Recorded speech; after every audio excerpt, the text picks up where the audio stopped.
Hello and welcome back to the Stronghold. I'm the Magi and welcome to Midweek Magic, where I want you to grow your collection by winning 2 free rare or better ICRs each and every week.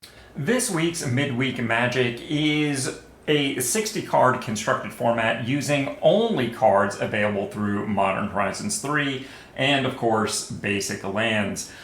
This only format can always be a challenge for budget players with small collections, particularly early on in the season. And this particular one is complicated even more as a little over 1/3 of recently surveyed community members indicated that they were not interested in Modern Horizons 3 at all.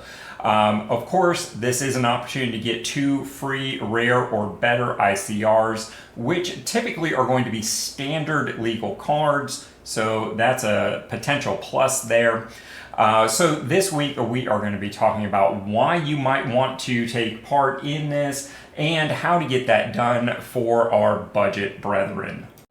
But before we get into all of that, this whole Midweek Magic thing has become a bit of a tradition here at the Stronghold, and it all started with our crack team of researchers discovering that we were the only YouTube channel making consistent, proactive, and timely Midweek Magic coverage.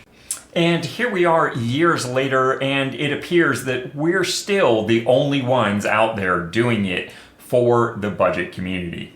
So be sure to subscribe to the Planeswalker Stronghold so that we can be here for you every chance we get. Now, what were we talking about? Oh yeah, right.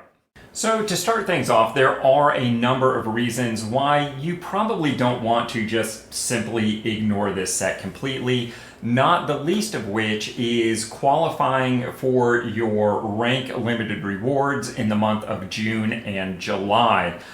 There are alternatives, but Modern Horizons 3 is going to be front and center, and those drafts will contribute to an event like this by providing the necessary card base.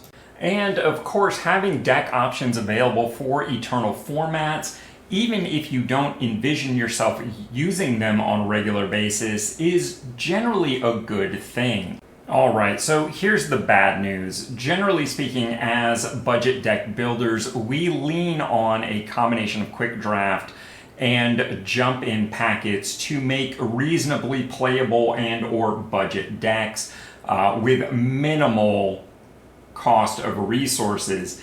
And sadly, when it comes to Modern Horizons 3 and the timing of this Midweek Magic, we don't have either of those resources available to us. However, don't despair, because to make a constructed deck for an event like this, we're only talking about 35 or so playable non-land cards.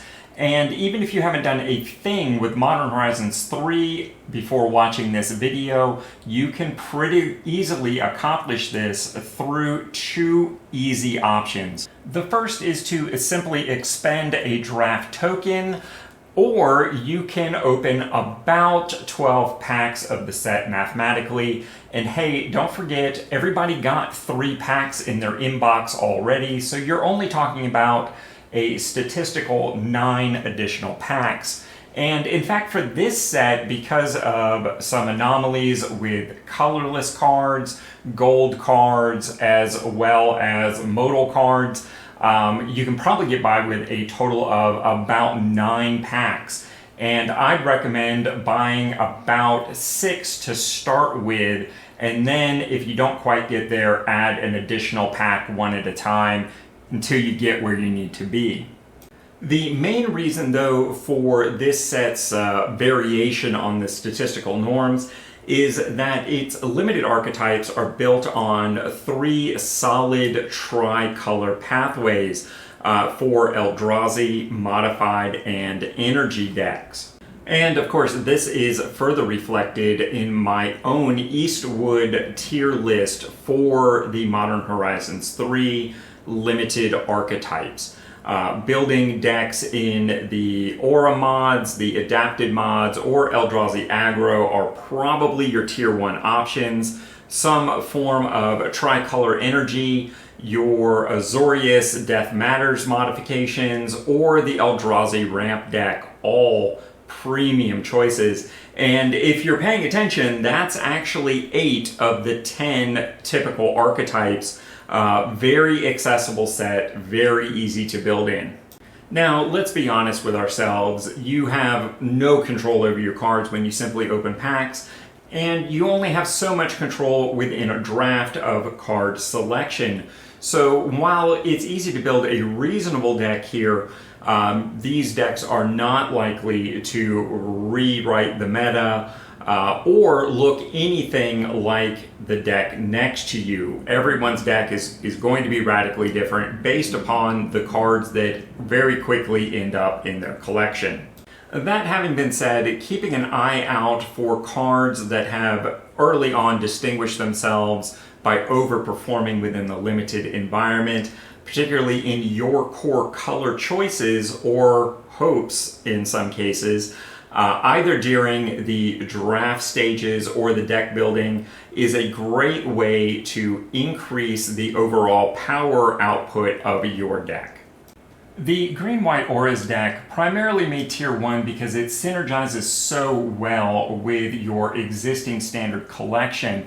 However, that doesn't really help for this event. The Golgari Black-Green deck, however, is in here because of its combined strength of its gold signpost cards, as well as a highly synergistic and strong in its own right signpost hybrid card, modal dual-face land thing. Lots of very complicated things here. But if you happen to see these show up, particularly in multiple quantities, going this route should be very easy. Applying similar thinking to the other color combinations is going to be a good roadmap for you as well. And in fact, here is a similarly concepted short list for the Gruul Eldrazi aggro deck. Again, leaning in towards both its uncommon and common signpost gold cards, which in this case are both very aggressive Eldrazi-based cards. In the case of the Writhing Chrysalisis, try saying that. The cards also lean towards a modular concept as well for modified creatures. The Burn Willow Clearing here is just a great dual land, and of course Stomp Stomp is a fantastic utility removal piece. Regardless of where it's being played, that's going to fit into really any deck that could cast green and or red, not just the dedicated combination. In similar instances, some of those modular spell/lands, creature/lands are going to fit because of their hybrid nature into 3 color combinations or off-color splash just as well. The reality is that any of those focal cards are also a great consideration if you have some additional lower rarity wild cards that you want to invest, either for this week's event or just improving your collection for those eternal options. But if there was one card that I had to suggest that every budget player have in their collection, that would be Solar Transformer. Obviously, this creates all of the fixing you might need for your 3-color energy pile needs, but this also provides ramp for either a modified or Eldrazi deck, and of course it taps for that all-important colorless mana that the Eldrazi deck is going to want to make sure it has. In a similar concept, if you have found yourself more in a green-based pile that wants to splash a number of off-color good stuff cards, the addition of the common Nightshade Dryad is going to produce very positive results for you, both short and long term.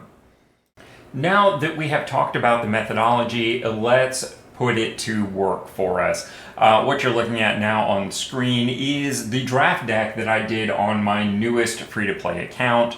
I also opened the 3 free packs that were inboxed to us on release day, and sadly this draft deck only got a single win, but that was enough to get me my 4th required pack.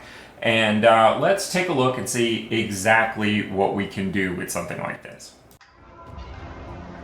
Now, it is ultimately very important to set your expectations and understand what it is that we're doing here, because we are looking to build a deck to get us through this event this week. Beyond that, your collection of Modern Horizons 3 may continue to grow, or it may not, depending upon your particular needs. So you need to temper your expectations with that in mind.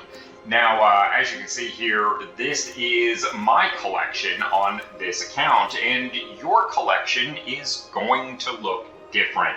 Therefore, your deck using this methodology is also going to look different. So don't get too hung up on a deck list or that deck list. We are not trying to build the perfect timeless deck for any of these archetypes. Just get through the event. Beyond this point, we can continue to grow our collections, build better decks, etc., etc., without the limitation of only using Modern Horizons 3 cards, and that is going to make a world of difference. As you can see, this particular collection ended up with about 2 and, well, change screens worth of cards. Most of them are centered in white, blue, and a good smattering of green, a little bit of black, and almost no red. That is just random variants and the result of draft choices. So what kind of deck can we put together for this? Well, I took the liberty of throwing the deck together, and well, it's certainly not set in stone. Obviously, I could splash some more blue in here, and I may even change the deck up a little bit depending upon what I end up finding as far as results. But I mostly went with a blue-green enchantment deck that is pretty heavily splashing some Eldrazi. I went with just 24 basic lands because I am running a Drowner of Truth modal land, as well as the Allegiant Leadership, and multiple Eldrazi that can help create some spawn tokens and things like that. I don't really expect the collection to change anymore on this account. What I've got is what I've got, but like I said, I might make some adjustments here and there depending upon how well or potentially not well this deck works in the Midweek Magic event. So again, I would urge you not to get hung up on what my deck list looks like, or finding and downloading a deck list, spending wild cards trying to achieve a particular deck. That is not what we're trying to do this week. Instead, we want to get through the event and then allow our collection to grow according to your individual needs, and then continue to upgrade and build decks accordingly. As I mentioned earlier, as we continue to do this, we'll be building timeless or historic, not exclusively from Modern Horizons 3, and that is going to make a world of difference in your deck building and eternal play experience. And hey, just in case you didn't catch all that, Matt would like you to know that the deck list that we discussed in this video is going to have a link down in the doobly-doo to take you over to Aetherhub, along with a link to any other alternative lists that you might wish to consider. He only asked that you give it a little thumbs up when you're over there checking out the deck list. And I plan on live playing this event on Wednesday at 11 a.m. over on my Twitch channel, so definitely stop in and check it out. Because the Stronghold is so much more than just a YouTube channel, and you can find links to all of our other social media outlets in our profile. Because at the end of the day, we're all budget players. And as a community, we're stronger together. So like, comment, subscribe, follow, do all those things to show a little love. It's appreciated more than you know.